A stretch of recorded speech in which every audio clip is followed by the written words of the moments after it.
Okay, so step one, this is what they're saying to do before anything else, and it's make a great title and a thumbnail. So your title and thumbnail is what sets your audience's expectation. So that's step one. But step two is within the first 5 seconds of the video. So what they're saying is step one, within step two, the first sentence matches the title. So the creators that are seeing the most success are the ones that have a title, and within that first 5 seconds they're saying whatever that thumbnail, whatever that title says. That's their first line. Within that first 5 seconds they're saying the title.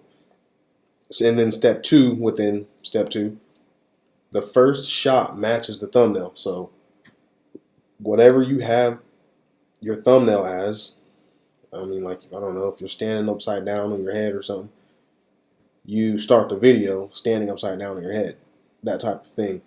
It also went as far as to say the same color scheme and things like that. So that's step two. That's all clumped in step two. The first sentence matches the title, and then the first shot matches the thumbnail.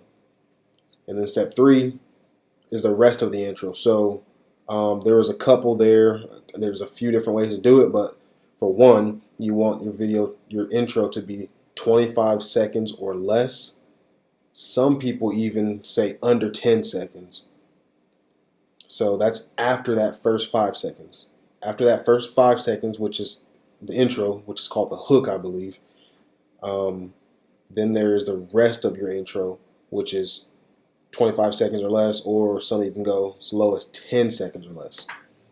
And then there's a few different things you want to do within that intro, within talking to your audience at first. So it's create one or more curiosity gaps. So what that does is it's saying, here's an example. It's like, this is blank moments before blank.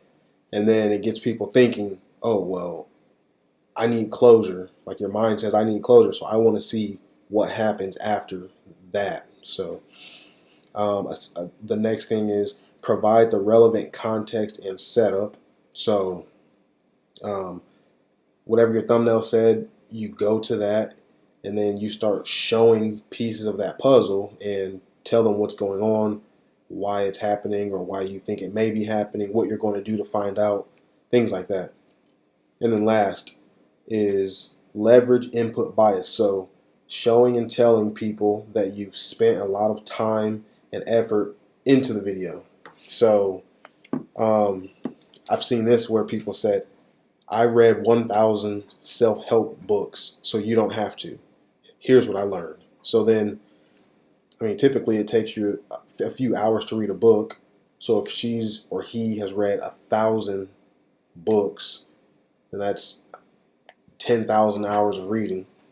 And then that video is only 10 minutes long, then that's input bias. So if you've interviewed 1,000 people and these are the three things that are most important to all of them, here they are, that type of thing. So anyways, this is what I found to be the formula to make a great intro for your YouTube video.